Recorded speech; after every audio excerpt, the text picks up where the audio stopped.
હાલો. હા એ મોટા ભાઈ બેંક માંથી બોલું છું. એ હા હા બોલો બોલો.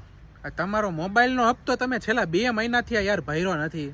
અરે તો ભરી દઈશ ભાઈ, હું ક્યાં ના પાડું હું તમને નહીં ભરું એમ. પણ નહીં ભરો એટલે તમે એમાંય નથી કેતા ને કેદી ભરશો હપ્તો હવે.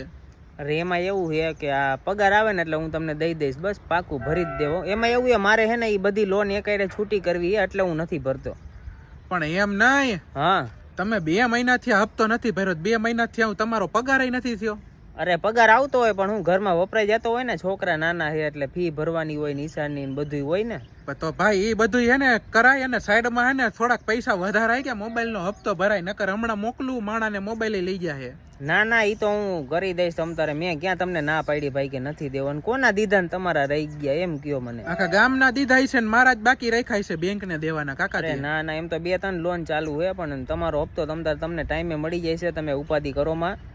2 મહિનાથી તો ભર્યો નથી હપ્તો, હું ટાઈમે મળી જાય. એટલે આવતા મહિને તો હું પાકું ભરી જ દઈશ. ગયા 2 મહિનાનો ઈ અને એક આ મહિનાનો, એટલે 3 મહિનાના થાય ને.